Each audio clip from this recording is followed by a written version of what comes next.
Olá pessoal, tudo bem? Vou falar agora para vocês sobre as raízes agrárias da sociedade brasileira. A gente tem que entender que cada sociedade tem uma raiz agrária diferente, porque todas as sociedades começam no campo. A cidade ela vem depois. Se a gente pensar aqui na nossa população, ela só vai ser majoritariamente habitante das cidades a partir do século XX, principalmente nas últimas décadas, né? Então, nos anos 70 para frente, você já pode dizer que a maior parte da população é urbana, mas antes ela era agrária.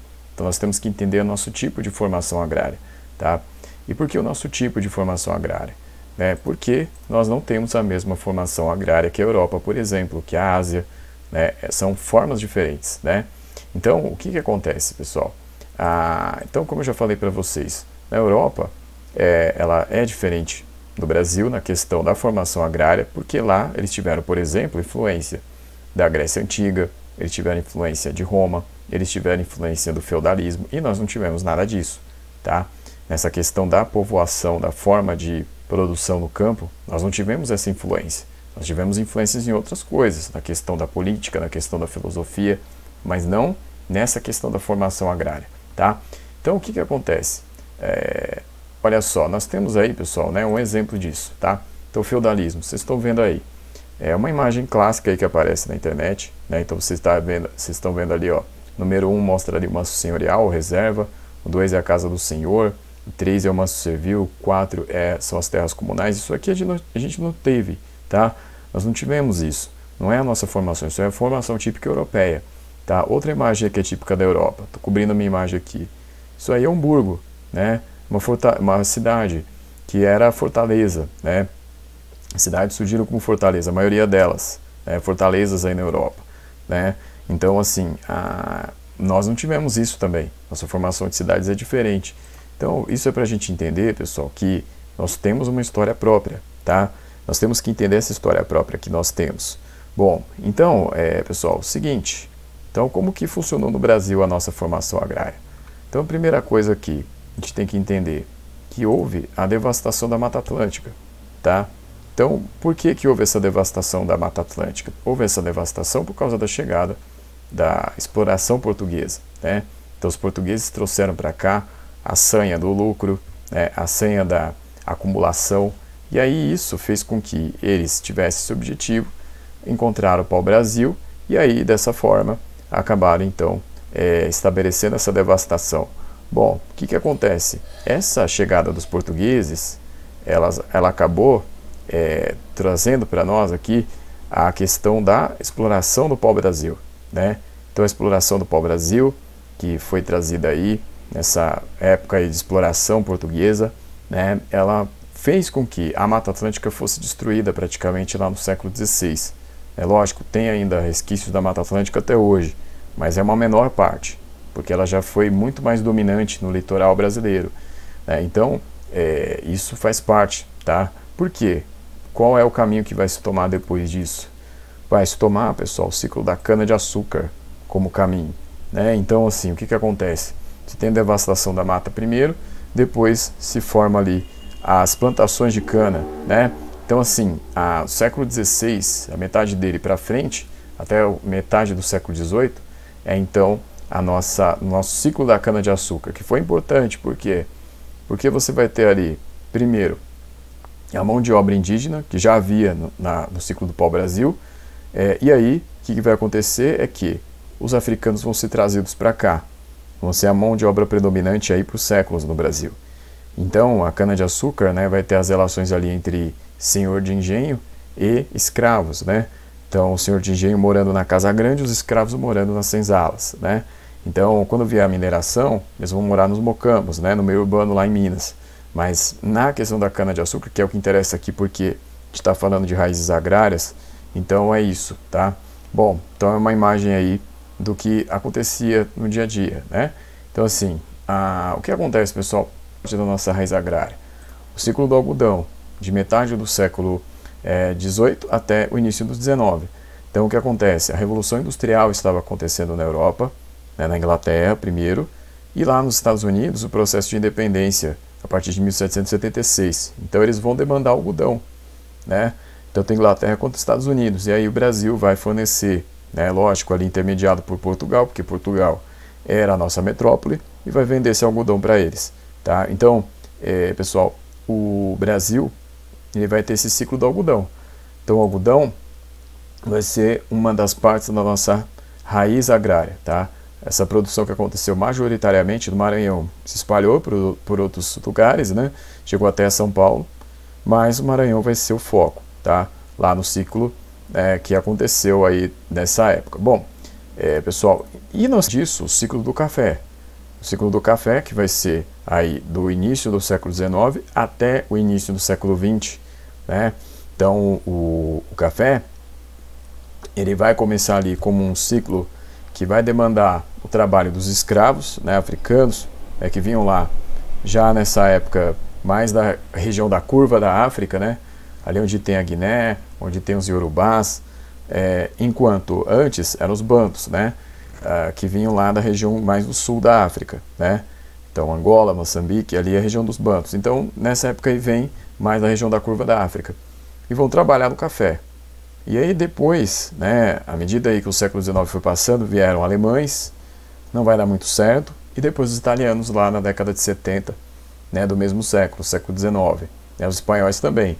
No sul do Brasil virão os ucranianos também, também virão poloneses, mas o foco vai ser mesmo isso daí, italianos e espanhóis, né, para trabalhar no café. O que vai acontecer, pessoal? Nós temos aí com isso também uma outra parte importante do nosso ciclo de produção aí e de raiz agrária, né? Então o café ele vai moldar muitas relações aí que vão acontecer. Então tanto lá com os escravos quanto com os imigrantes, né, que vão ser a mão de obra, tá? Então foi outro ciclo importante que vai durar até o início do século XX. Não deixou de ser produzido, ainda é produzido até hoje, ó, mesmo caso do algodão e da cana, só que perderam força na questão assim de ser um ciclo, né? Na nossa economia passou a não ter mais ciclos, porque a partir do fim da década de 30 nós vamos ter industrialização de base, e aí vai começando a se diversificar a nossa produção, né? Não vai mais ser dependente apenas de produtos primários, né? Claro que eles têm muita força ainda, mas não vai ser a nossa única coisa, né? A única pauta de exportação. Bom, lógico que à medida aí que foi passando aí dos anos 80 para frente, a gente sabe que começou aí um processo de desindustrialização do Brasil, mas isso é outra história, tá? O que importa aqui é a gente entender essa raiz agrária, tá? Então, assim, pessoal, então nós temos também, além dessas influências das questões aí dos ciclos econômicos, né, que vem do campo, nós temos também, falando aí de campo, a questão, né, das realidades ali que foram acontecendo marginalmente, né? Que realidades foram essas? Bom, uma delas, a Paulistânia, que aconteceu no interior do Brasil. O que é a Paulistânia? Paulistânia, pessoal, olha só esse mapa. Então nós temos aí a região amarela, era São Paulo em 1709. São Paulo tomava conta de tudo isso. Nós não tínhamos ainda os estados como nós temos hoje. Nós tínhamos essa formação aí. E o que isso é importante para entender a Paulistânia? Porque é nessa região que vai se formar o povo caipira, tá? Então o povo caipira, principalmente quando você vai mais para o interior de São Paulo, mais para a região do oeste de São Paulo, aí pega Minas Gerais, Goiás, Mato Grosso, pedaço do Paraná, você tem ali a formação desse povo caipira, que vai ser o povo responsável por desenvolver alguns costumes, por exemplo, como o bairro. O que é o bairro nessa época? O bairro não é como hoje, assim, que tem várias casas juntas. O bairro, na verdade, era uma casa distante da outra, mas elas faziam parte da mesma comunidade. Então as pessoas se organizavam em mutirões para construir casas, ou para aumentar as casas quando precisavam, né? Então isso era uma coisa. Festa junina também vai ser um costume. A questão de fazer queijo, a questão de fazer produtos derivados do milho, né? Então isso também é coisa da Paulistânia. Então um exemplo aqui disso, tá?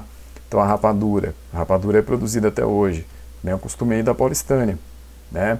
Então assim, isso é uma foto de uma empresa recente aí que foi feita, vou deixar o link lá para vocês conferirem depois, de rapadura, melaço, né? Então, é outro costume da Paulistânia, né? Então são costumes do interior do Brasil, então uma realidade também que faz parte da nossa raiz agrária, tá? Bom, outra coisa, tá? Outra raiz, outra parte da nossa raiz, pessoal, sertanejos, tá? Pessoas que moram no Nordeste, a gente tem que entender que quando o ciclo da cana foi se finalizando, se gerou muita pobreza na região Nordeste, muita decadência, né? Houve ali um exaurimento dos solos, né? Houve, né, uma questão ali de pobreza crescendo muito forte. E aí, o que vai ocorrer, pessoal? A formação do povo sertanejo, né, que depois vai dar origem lá ao cangaço, né, nas primeiras décadas do século XX. Vai ter também a questão ali de, enfim, movimentos ali como que vão, por exemplo, ser liderados pelo padre Cícero, né, ali em 1913. Então, assim, qual que era a massa ali? É dos sertanejos, das pessoas pobres, né, que fazem parte aí da nossa realidade agrária também. Apesar dos anos 2000 para frente o Nordeste ter se transformado muito, não quer dizer que essa realidade ela deixou de existir. A realidade do povo pobre, do povo sertanejo, né? Mas, enfim, mas é sertanejo porque mora no sertão, né? Enfim, e mora no interior daquela região, né? Então, assim, pessoal, então, o que vai ocorrer? Então, nós temos uma foto aí, olha. Então, essa é a realidade, né? É um dos povos aí que faz parte da nossa raiz agrária, né? Então, isso é o Brasil. Então, o Brasil ele é tanto essa relação aí que foi se desenvolvendo como veia principal na questão econômica aí, envolvendo ciclos, mas também essas realidades aí alternativas, como a do paulistano e também dos sertanejos, né? Isso aqui porque eu estou fazendo uma generalização, né? Um resumo, porque há várias outras modalidades aí, tá? Então, pessoal, é isso que eu tinha para falar, né? Esse aí é o Brasil, pessoal. Obrigado.